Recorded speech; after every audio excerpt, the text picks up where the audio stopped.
What's up, fight fans? This is Kurt DeVille with Counterpunch Boxing News, early morning talks. And I am here like I said I would, God willing. Last day of work this week, supposedly, because things that are consistent are the only things that you know that will remain the same is change. So I will let the chat load. I've got a ton of stuff to talk about this morning. Gentleman's game on that road, absolutely, bro. Got to keep rolling, got to keep moving. For right now, I guess this is the last day of production. J Mac Kid 7, what's up, brother? Blessings go up to you and yours as well. The thing now, Manny Pacquiao. Manny. Errol Spence is slow. The J Roos theory, counterpunch to you. Top of the morning, stay safe. Y'all must have forgot. Counterpunch. Mark A-Life or A-Liff. Josh Brackenridge. Jay England. Shout out to you from Josh and Jay from England. Counterpunch to you guys. The Joe Show. Morning, Big Kurt. On my way to work. Me too. We're in this thing together, but apart. Y'all guys see that video? We're all in this together, but apart. Chris Shuck, counterpunch to you, brother. I'm doing pretty good. I'm doing better than I was yesterday. I still got this headache, though. Still sweating like a crackhead, but, you know, I feel better. I feel a lot better. I've been taking my garlic, honey, lemon, and ginger root, taking a shot of it. Daniel Burchett. Hello from the UK. Enjoying the lunch break. Good afternoon, Kirk. Tony Lyons, counterpunch to you, brother. Matt Lampkin, counterpunch, salute to you.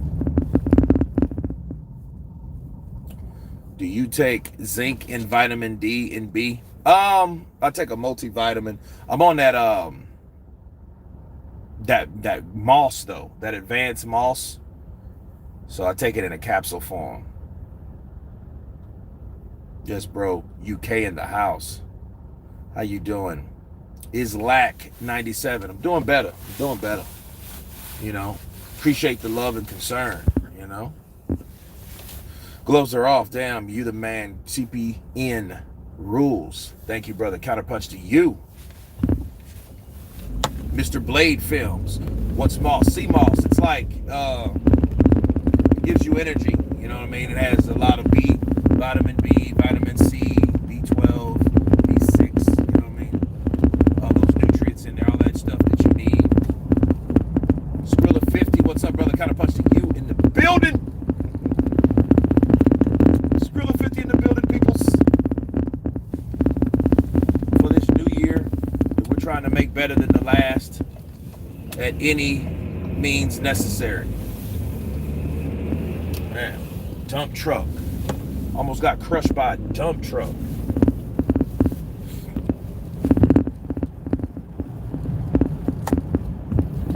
Man, look at this. This traffic is terrible. Say 100 people move to Austin every day. That's crazy. What do you guys want? Don't know. I mean, it ain't like the film industry is like booming that hard down here, but it is what it is. Official. Can someone please tell me how to make your font bigger on YouTube? You know what I mean? Like, it's crazy. Because I'm sitting probably, I don't know, maybe I'm about 2.5 feet from the screen, and they just look small.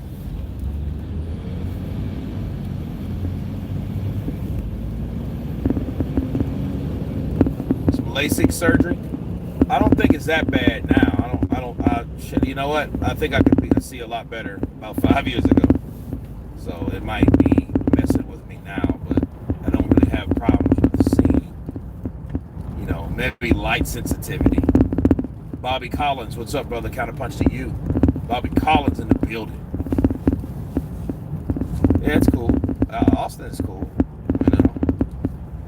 Austin has its own vibe. You know what I mean? But let's talk about some boxing. Manny Pacquiao is still adamant on. He's still adamant on his desires to fight Terrence Crawford. Now get this.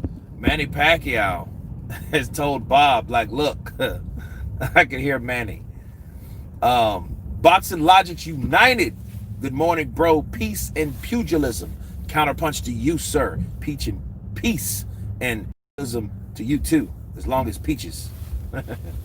Oh man. I could hear Manny though telling Bob, I would be interested into fighting Terrence Crawford for $20 million. So no Fury, Wilder Fury 3. I'm not sure. We still don't know. But you know something? I think the less you hear about the mediation, the more you should really be convinced that the shit ain't gonna happen. You know what I'm saying? Because had it did, you'd have heard it everywhere. You'd have heard all the Wilder channels. But see, here's a problem. You don't know when they're blowing smoke or not. They might try that little boy cry wolf shit. Because they've been saying, the mediation is already in favor of Deontay, the bronze bomber Wilder, the former WBC heavyweight champion of the world, has won the mediation, and Tyson Fury is faced with a decision. That being said,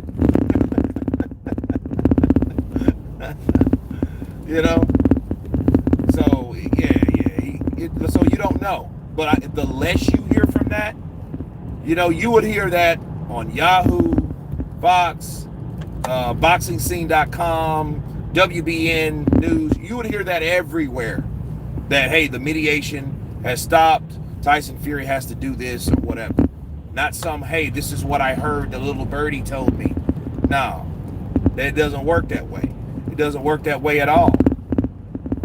You know what I'm saying? Because either if he rules in the favor of that mediator or whatever should let someone know a decision.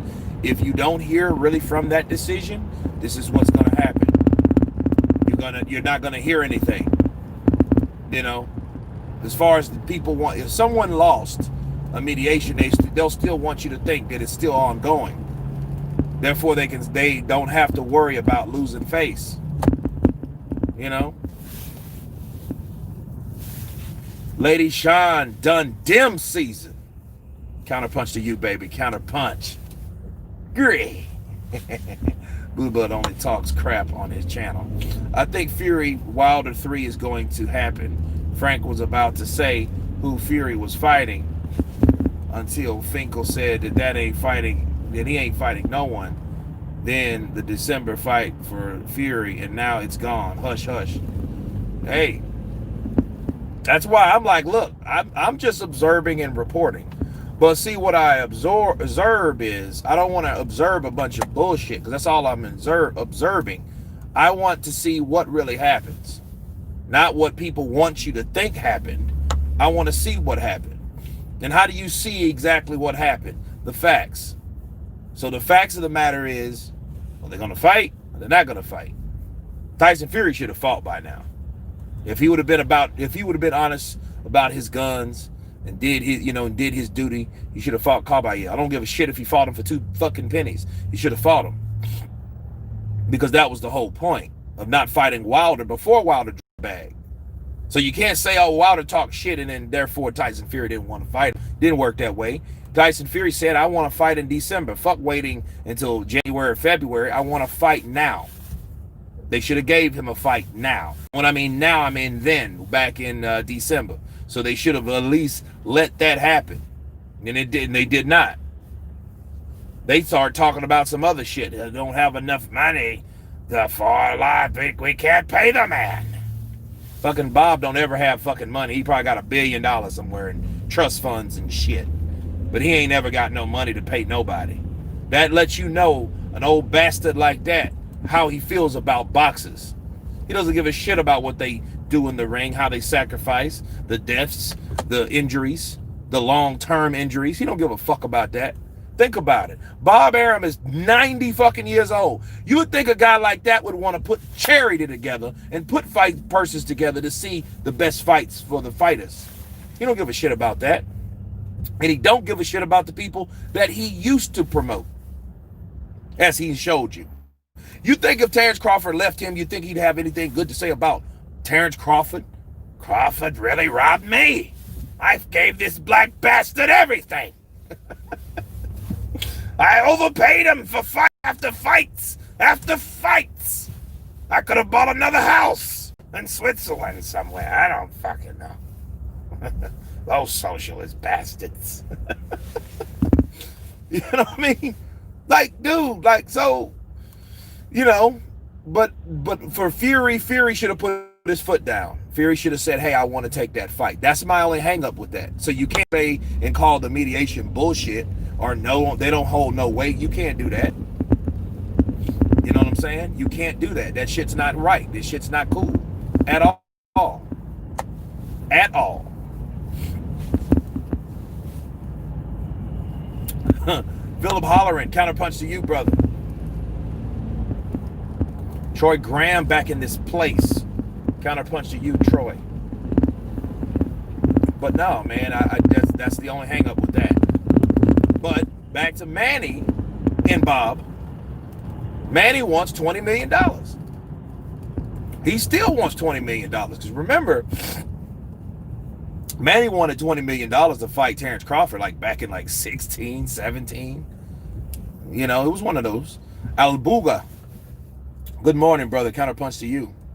They said they have no money, but Frank was talking like the fight was all signed up and done, right? So if there was no money, then they would not have even came up with a December date. Tony Lyons, great counterpunch. Counterpunch of the day goes to Tony Lyons. That makes all the sense in the world. Why are they talking shit? You know, Frank Warren was singing a totally different tune about how he's moved on. Tyson Fury's done this. Tyson Fury's done that. We have Caballero. He's already agreed for the money that they had agreed to.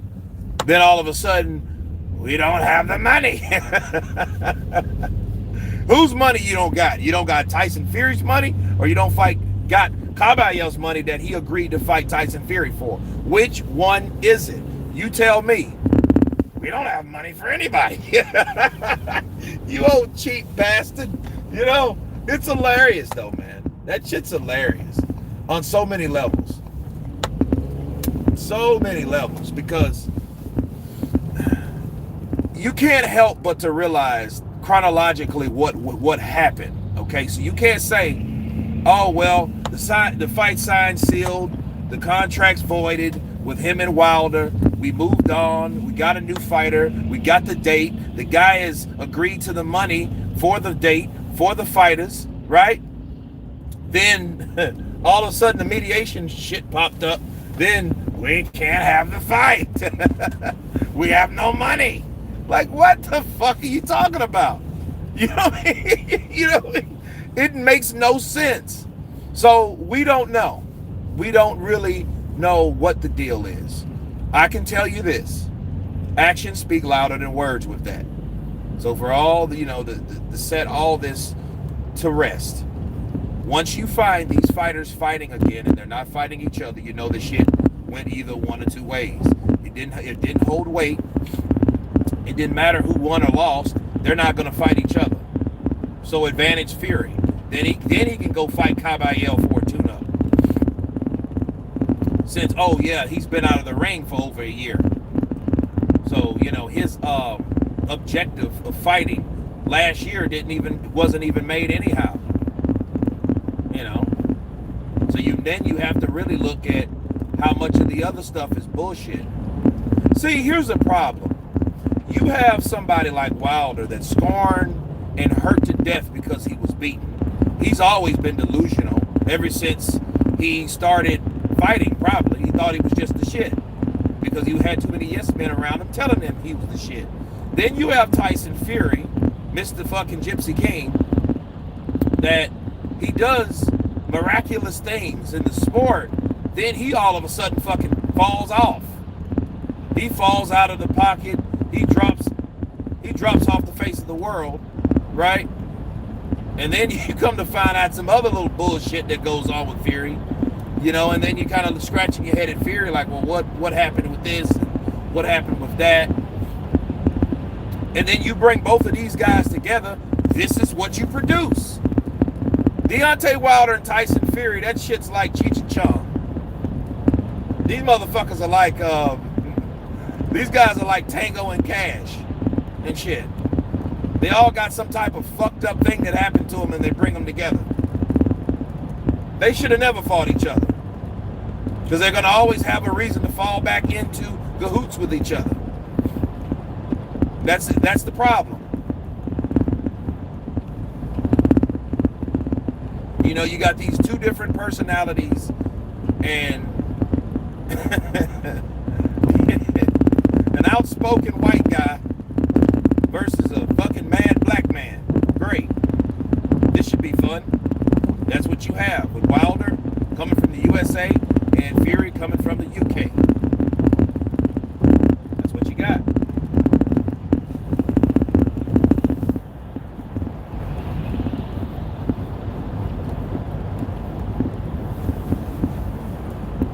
Toxic subscriber. Counterpunch to you, brother. Catch you on the next one. The Joe Show. He gotta go. El Kazi 1971. Hey guys, usually to hitch a ride, you stick your thumbs out. Let's go, baby. Yeah, where we at? Yeah, let's get those likes up. We got almost 70 people on this chat. Let's get 70 likes. Why not? Let's do it. Bob's not confident in fighters. That's why he pulled the fight. Yeah, he's not. He's not confident. He wasn't confident in Manny. But once Manny left Top Rank, he had all this concern and worry about Manny. And it really wasn't a concern and worry. It was really a diss on the cool. Because what he was trying to say is that he didn't want to give Manny $20 million. Not because he didn't have it. Of course not. Not because Manny Pacquiao wasn't worth it. Of course not. He didn't want to get fight to Manny because he didn't want Manny to get beat the fuck up. That's what he was trying to say and convey to everybody. That's what he was doing. That's exactly what he was doing. I was worried about the welfare of Manny Pacquiao. I did not want that fight. I blocked it. You guys remember that. If you don't know, you know now. Bob Arum did not want Manny Pacquiao to be fighting Terrence Crawford for $20 million. All right? That's why. And Manny and Terrence Crawford were at Top Rank. And Terrence Crawford would have done some upsetting shit by beating the shit out of the Filipinos' adored congressman / senator / damn near about to be president, Manny Depeltran Pacquiao. That's what that was. And I think it was a combination of both, honestly. I think it was a combination of course, we know how Bob looks at it. Bob's cheap as shit. So Bob ain't really trying to, he's not really trying to give anyone shit. You know? Bob ain't trying to pay nobody $20 million. And you think about $20 million for a minute. $20 million, ain't that a magic number for Bob? Bob ain't giving nobody $20 million, is he? Think about it. Young Hollywood, counterpunch to you, brother. I don't want Manny to fight Crawford. Neither do I. Lee Foster, you are absolutely right. He'll break his fucking eyeball. He'll split his head like a watermelon. Oh, man. But, no. The magic number to Bob Arum is $20 million. You don't bring up $20 million to Bob Arum. Think about it. That's what Floyd Mayweather, the camera rattling. Oh yeah. I had to slow down. I had to get past some traffic. But yeah. Anyway, Bob Arum doesn't want. He's not going to give anybody $20 million. He didn't want to give Floyd $20 million. That's why Floyd left his ass.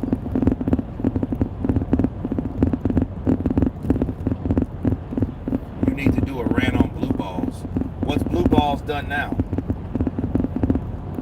Blue Blood Sports TV. What's Blue Blood did now?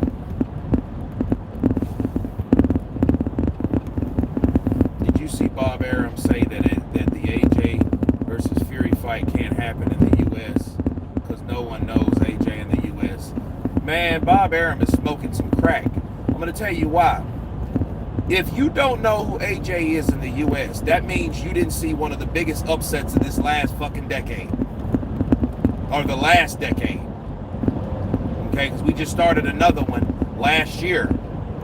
Okay, so the last decade was the biggest upset in boxing history in America at Madison Square Garden, the mecca of boxing. And this mother, Bob just needs to sit down somewhere. You know what I mean? I respect my elders.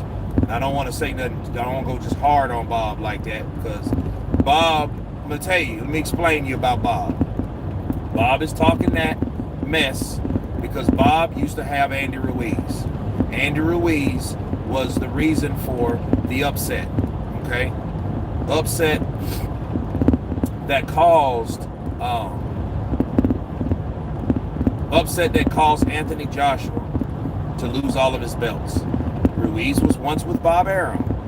Bob Arum don't care for boxers that he used to promote. In fact, especially boxers that do a lot better with someone else than him. He doesn't like them or care for them. He didn't care for Andy Ruiz. He didn't give him any type of respect. He didn't bother to promote him really after the Parker split decision loss, which was shitty. You know what I'm saying? Like, why would you do a fighter like that and just throw a fighter under the bus, let the fighter fall through the cracks under your banner when he almost won a fight? Yeah, he needs to go somewhere. If you don't, okay, in America, is Anthony Joshua like well known? No, he's not well known, but he's known well enough to know this. He got beat the fuck up in Madison Square Garden. One thing about us Americans, we're going to remember negative shit, 100%. We're going to remember that shit like, oh, that's the big ass dude that got whooped in Madison Square for the fat dude. They're going to remember that. They will remember that. We will remember that. Why? Because it's fucking negative. And it was different. You seen a short, fat Mexican cat beat the shit out of a big ass Brit. Black Brit at that. They're going to remember that. 100%. So how can Bob say something like that in Madison Square Garden? We gonna remember that shit. Yeah, look, you people are not gonna forget that. They have documentaries about that fight. You guys seen One Night about that fight? Yeah, that's where that comes from. Come on, man. Gotta make this shit make sense. Because in hindsight, Joshua needs to come back to America to redeem himself. He does. He can't let that like shine through the remembrance of his performance in the U.S. He can't. Look, people are going to remember that. Oh, you mean that big jacked ass dude who got beat by that fat Pillsbury dope boy Mexicano? That's bad. He got to go back to him. He got to go back to the Garden. Ali went back to the Garden. He got to go back to the Garden. However, Ali did redeem himself in a foreign land. Well, not too foreign because it wasn't Africa. You know, Ali Boumbaye in Zaire. That's where he got his shit back, and he talked shit like no other. And it was biblical. All you suckers, everybody be quiet and pay attention. I'm the greatest. I told you suckers. I told you I was the greatest. All you suckers in Ring Magazine, y'all bow. I told you I was going to beat George Foreman. You laughed. Howard Cosell, you know where to go.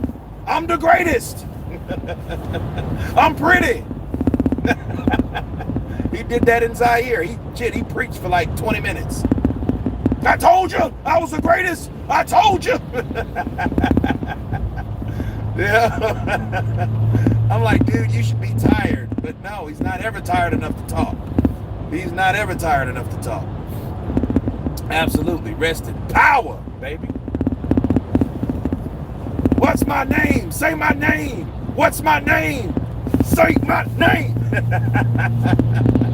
Your name Clay. Try again, motherfucker. What's my name? Oh, who do you think Fury will fight next? I don't know. Probably some bum. Probably some bum. Bars. Not gonna lie. Boxing casuals in the U.S. know AJ getting embarrassed by that short, fat guy. Plenty of U.S. don't even know there was a rematch. AJ won. Exactly. Exactly. Slotello presents. They know that. So what Bob's saying, yeah, Bob just tripping, man. You know, but Bob, you got to understand Bob's angle. Bob is not going to give anybody that he promoted credit, especially when they're doing better than they did with him ever. Now, had he been under Bob's banner, which is impossible because Bob stopped promoting him, he gave up on him, which was bad, you know. But, you know, because he has Crawford, he had Lomachenko, you know. I feel a little better, Andre.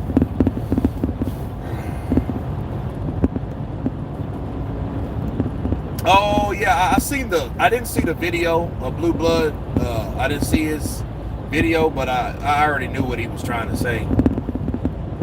But I knew the angle that he was going to take. He used the race card. He used the race card to get out of the fight with Deontay Wilder, the former WBC heavyweight champion of the world, once cheated, never defeated, heavyweight champion of the world, Deontay, the Bronze Bomber Wilder. Yeah, but you know, that's jacked up. Let's look at that though. You got Fury. You got like the TLM and all that stuff, and he was marching, even though that was some bullshit, because when Anthony Joshua and AJ did that shit, he was saying he shouldn't even be out there. But then next thing you know, you got a bunch of travelers fighting for equality and shit. Now you're out there. That's strange.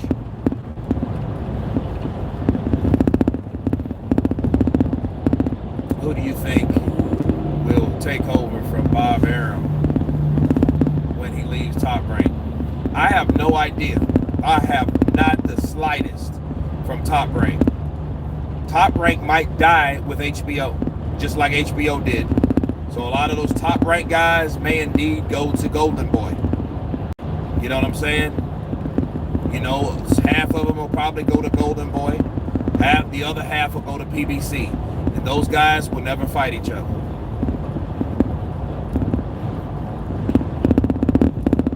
Aran Clark, counterpunch to you.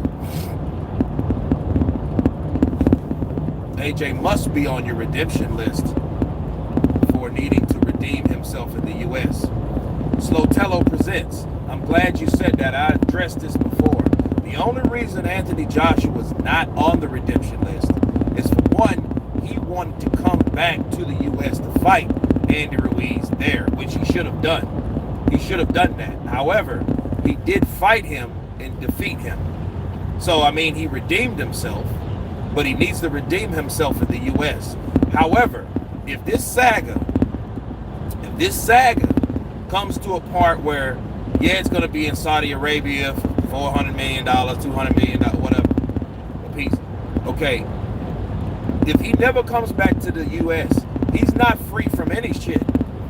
He's got to get thrown on that list. Why? Because he never came back to the U.S. like he said he was going to. You just have to see what a person does and backs it up with action, corresponding action. Not the shit that you say, yeah, I'm coming back to the U.S. I'm coming back. You coming back, cool. Make sure you come back. Like Craig from Friday, come back. Because if you don't, you get thrown on that list. So, no, he ain't safe. Nobody's safe. You get thrown on that damn list. Wilder's on that list. Wilder needs to redeem himself. How? He needs to fight a credible opponent. If you don't get the Fury fight, you better fight somebody second bar to none. Somebody at least in the top 5. Shit, can we get a top 10? Can we get a top 10 though? Yeah, something.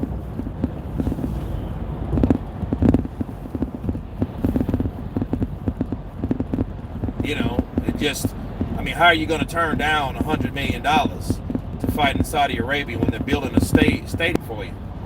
He's getting 85 million. So I mean, you know what I'm saying? Like, how do you compete with that? American Patriot 1776. What's up, brother? Counterpunch to you. We'll never fight someone in the top 5. It's not his style or business model. Well, it's gonna have you look. Desperate times comes desperate measures, and I think this is a desperate time, and he needs to get with the program. He really does. Like, seriously, you know, because Wilder needs to redeem himself. But if Wilder fights someone like White, fights someone like Andy Ruiz, beats those guys, he comes off the redemption list. And in fact, the irony of it is, he will be the first one to come off that mother sucker. Fury or Joshua? I don't know. Flip a coin. Flip a coin. In your opinion, who is the most skilled lightweight? Lomachenko? Is Fury ducking Wilder? I don't know yet.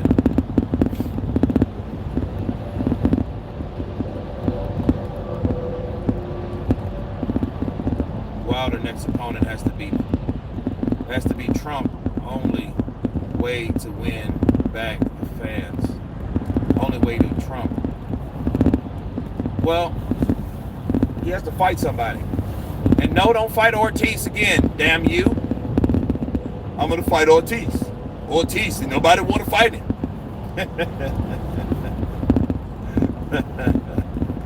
Oh man, you fight him again. I love to see it. And then you know what? He'll fuck around, fight Ortiz, and lose. Now that would be some funny shit. You go pick Ortiz again. Somebody, well, I could beat Ortiz. You go fight Ortiz, and then he finally beats the shit out of you. I mean, beats the cowboy shit out of you. Then your career is really over. So the two guys you decided to face beat you.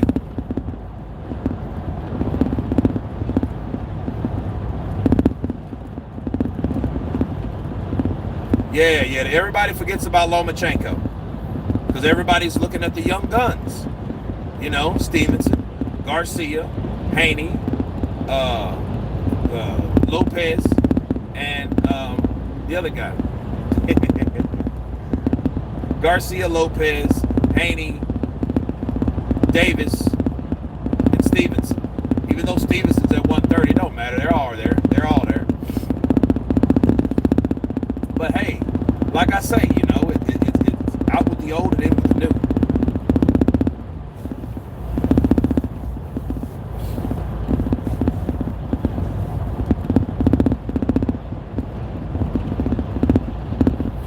Just you sure have to go to all 10 countries he's lost in.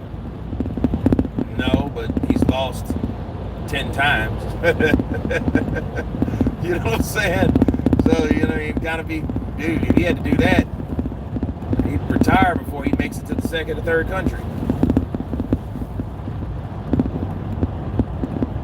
Yeah, Nakatani and Linares, those are, man, look, the lightweight division is where it's at. It's where it's at. The only thing is we have the heavyweight division to fall back on with intrigue because we don't know what's going to happen with the heavyweight division. But the lightweight division is looking where it's at. Mike Tyson. Dude, you know what? Mike Tyson is the fucking PR. He's the fucking GOAT of pumping people up. Having people signing contracts on hot boxing with Mike. You gonna let this nigga talk about you like that? Won't you send that, you need to send that contract over here. Call your faggot ass promoter, tell him to bring the contract right here and tell him to sign it across everybody. You tell him to sign it. You show him you're gonna sign on FaceTime. He makes this shit sign on FaceTime. This is what you call a social reckoning. It's a social reckoning. That's what it is, the social reckoning. You have to sign that shit in front of everybody. Everybody see you. You can't run and hide and then run. You sign that shit in front of everybody. You sign it. You show the motherfucker, I am who I am. I'm going to fight this motherfucker. That other motherfucker sees on that, he's signing. You got to sign. You guys got to sign at the same time. You guys got to sign at the same time. Hey, hand me that blunt. Hand me that blunt. You guys got to sign at the same time. This is social reckoning. Boxers are, if you're not a real boxer, you don't come on Hot Boxing with Mike, and you don't let me pick your brain and just analyze what you really want to do and accomplish. The money's gonna be there. You know, he gets this little spit shit in his mouth and shit, smoking too much good grief. You know, the money's gonna be there, so you gotta sign the contract for your legacy. Because nobody's gonna remember you. Everybody's gonna remember Mike Tyson, Ali, all these motherfuckers, you know. But you fuck all us, you gotta know what you're gonna do for the sport. How are you going to contribute? How do you want people to remember? You just want a motherfucker a bunch of money? If you just want a bunch of money, okay, well that's fine. That's fine too. The motherfucker won't even know who you are. You're just going to be that motherfucker that nobody remembers. If nobody remembers it, you just go to sign the contract. You call that motherfucker on FaceTime. That's what you do. You're social. This is what you call Hot Boxing with Mike, social reckoning, because you got to sign the contract in front of a motherfucker and millions of people watch this show. So people going to know you ain't a punk or nothing like that. Because I'm starting to think like a lot of you guys don't want to fight. You hide behind your promoters and shit. They ain't shit. They just trying to get money from you. You know what I mean? Spinal. They're spineless. Your promoters are spineless. You're the ones with the balls and the backbone. You got to do what you got to do. You got any fucking heart? That's what you ask yourself when somebody calls you out. Do you got any heart? Mike Tyson. Look, he's getting it done though. He's getting it done. And I was just bullshitting, but I think that probably would be the best way. They get in somebody with OG, triple OG, Mike Tyson, and you don't come on Mike Tyson if you're not ready to sign shit. He makes all the fights, and he does it for free, just for the love of boxing, just for the sport of boxing. He does it for free. You know what I mean? Just to make sure the progression of boxing goes the way it's supposed to go without the promoter saying, no, Devin, don't take that fight, you know. Or Leonard Ellaby, Tank, you ain't taking that fight, man. You ain't taking that fight. I'm going to call Al. Little booty hole mustache and shit going around his mouth. I'm going to call Al. No, you ain't taking that fight.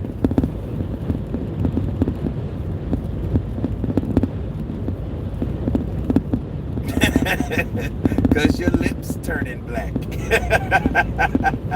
You been smoking that? You smoke weed? How you know I smoke weed? Cause your lips turning black. Next Friday, Wilder can look horrible and lose every round, but as long as he gets the KO, that's right. You know,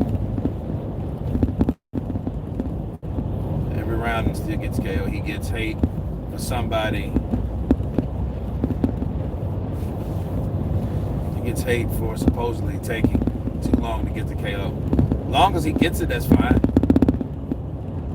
But understand, that's short-lived, because when people start beating him and they figure him out like, yo, I got his number. You know, there used to be fighters like that walk this earth like a god. And perfect example, David Tua. David Tua was losing to Hasim Rahman. David Izanrate, they call him David Izan.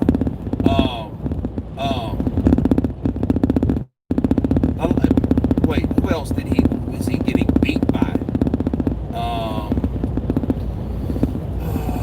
What's the fighter's name? Got knocked out by Kirk Johnson. I forget his name right now. He was getting beat by so many people, but he came back and rallied at the end.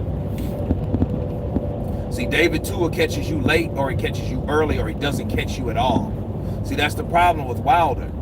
You know, not John Ruiz. He knocked John Ruiz out in like 30 seconds, 19 seconds. It was just, man, you guys need to see that. No, Chris Bird was an example of why Tua But why Tua fell off because Chris Bird figured him out. Chris Bird fought that dude tooth and nail, outboxed that dude, and David Tua never got the knockout. Those are the type of things that happen when you are known to be a knockout artist, but you don't put the skill behind it. Not saying David Tua was skillless, but he got too carried away with his own power. So he knew in his mind, all I need to do, chill out, coach. Chill out, coach. I got another round. I got another round. I got another round. Until you don't got another round. So, no, Chris Bird outboxed him 12 rounds. Lennox Lewis outboxed him 12 rounds. Ike Barabucci, those guys fought, and he lost a 12-round fight. But that was like the last time he actually dug down deep and fought someone. But that is when he took his first L, fighting the president. Do I remember Costa Zoo? Hell yeah, I remember Costa Zoo. Shit, Costa Zoo. Let me tell you something about Costa Zoo. Terry Norris. Those guys, they had multi-million-dollar opportunities to fight Oscar De La Hoya, and right before they were going to get that big heavy payday, they got upset. A guy named Vince Phillips stopped Costa Zoo, knocked his ass out. I think it was the 9th round. Oh, there goes that Oscar De La Hoya fight at 140. Terry Norris, same shit. Journeyman Keith Mullins fought Keith Mullins, a guy that never been dropped a day in his life, had never been down, an ex-Marine, knocked out Terry Norris right before he was going to sign a multi-million-dollar deal with Oscar De La Hoya. Oscar De La Hoya was bad luck at that time. It was bad bijou for people that, you know, were going to be his next opponent. Now you can say, well, maybe those guys weren't focused or whatever. Maybe they weren't. I'm just saying it's coincidental that, you know, these guys were both on the line. So you guys look at Oscar De La Hoya and his resume. His resume should have been a lot better if fighters would have got the opportunity to fight him. Think about if De La Hoya had Costa Zoo, fought De La Hoya versus Costa Zoo. That would have been, dude, that shit would have been hype. De La Hoya versus Terry Norris. At the time, he was trained by Abel Sanchez. You know, he was the uppercut king. He had fierce, hardcore uppercuts. Fighting De La Hoya, man, that would have been a great fight. I don't know about the scorecards because back then, Oscar De La Hoya was the current present-day Canelo. So it was hard to beat him on the scorecards. That's why, like, guys like Don King had power. He had power over commissions and judges and shit like that. You know what I mean? And it was like, people didn't really understand that until you had decisions like Evander Holyfield and Lennox Lewis, right? The first one, when Lennox Lewis beat his ass every round except the third, because he predicted a third round knockout, Holyfield did, and he kind of rallied after that. Every other round he got his ass beat, and they called it a draw. Okay, if that wasn't enough, Oscar De La Hoya versus Felix Trinidad. Bob Arum versus Don King, coming together once again to make a unification, the fight of the century, September 19th, 1999. This fight was supposed to be all that and then some, and it wasn't shit. You seen De La Hoya outboxing Trinidad. Trinidad coming forward. De La Hoya using his legs and his jab, flurrying when he wanted to, right? He got off the gas in like the 8th, 9th round, thought he had the fight in the bag, and lost a split decision to Felix Trinidad. Now, that should just show you that Don King had power at that time. But De La Hoya won weird decisions. Do you know him and Whitaker? Whitaker was him and Sweet Pea. Sweet Pea earned a knockdown on De La Hoya in that fight and still lost. Outpointed De La Hoya in that fight and still lost. Ike Corte, you know, another fight a lot of people thought Ike Corte won. Still lost. You know, so yeah, De La Hoya was a guy that The only person that was going to beat him is a guy with a good promoter, enough to have someone in their back pocket also. That's how that was. Oh, absolutely. You know, and that was the worst one was Chavez. So I'm with you on that. And it's bad, you know. Whitaker was a guy that was so good. He was too good for his own good. I think Whitaker was in the wrong era. I honestly believe that. He was in the wrong era. He should have been in the era like right after the De La Hoya era. He would have been a beast. You know? He was too slick. You know what I mean? The only thing is about Purnell, he was different from someone like Floyd, because Purnell, he could miss you, slip you, duck you, dodge you, turn you, but then he would also fight you in times. And I think that really cost him, because you also notice if you talk to Whitaker, Sweet Pea Whitaker, Purnell kind of had a little talk. He kind of talked like this sometimes. But he talked like that because, you know, he was starting that punch drunk syndrome, you know. Nose is stinging, so sinuses. Yeah, De La Hoya received a lot of gifts, but at least he fought everybody. Of course, I guess it would too if I knew that I would always get the decision except one. Right.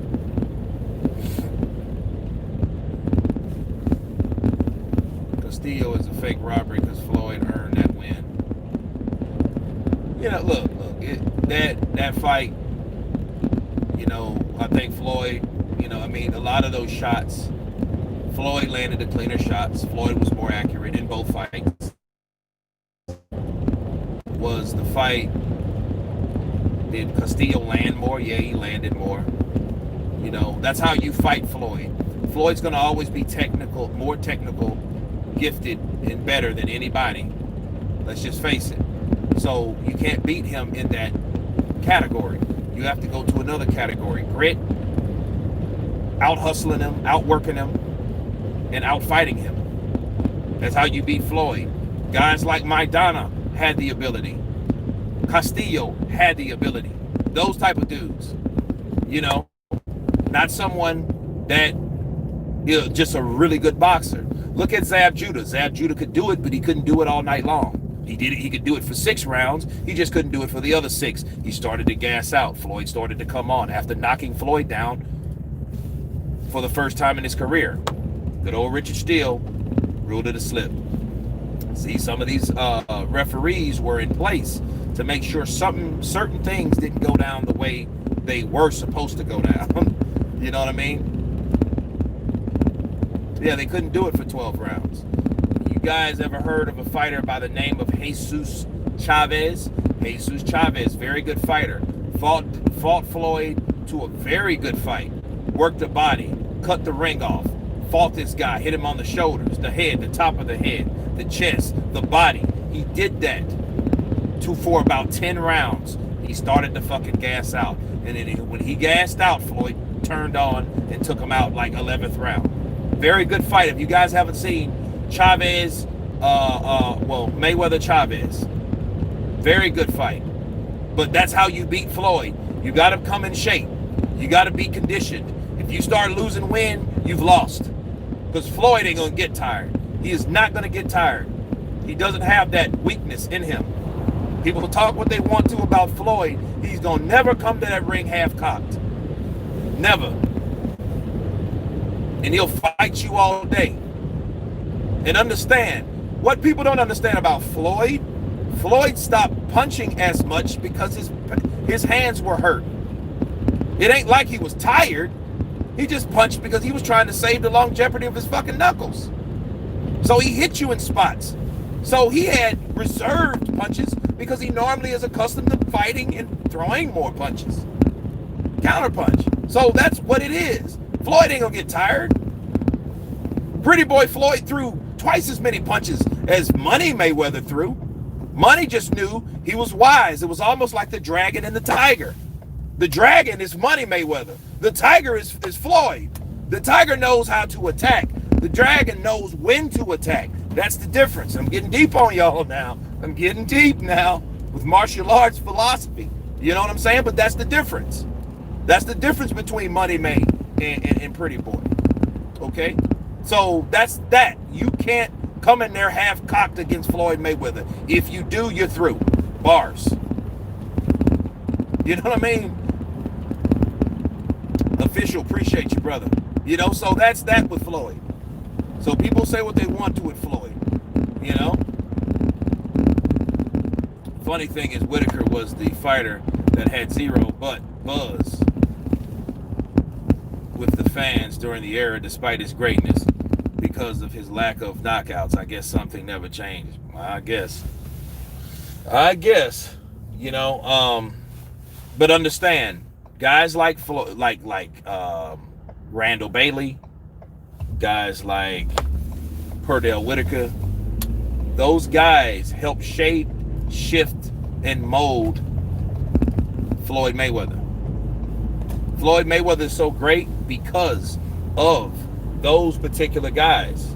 They made him who he was. They sparred with this guy. He lived with these people. Floyd lived with Randall Bailey. Okay, so he knows exactly what it is, you know, to be around fighters, to live a fighter's lifestyle. He also knows what not to do too. That's why Floyd don't go around getting drunk, getting high, you know, like Pernell Whitaker did, like, you know, Bailey did, get drunk, you know what I mean? He knew those things, so he kind of took and applied what worked and what didn't work. So that's also something worth mentioning about Floyd Money Mayweather / Pretty Boy. But anyway, guys, it's been a great live chat. I'm almost to location. Hit that like button. Appreciate you guys coming on. Everybody on the chat, be safe, and you all have been Counterpunch. Peace.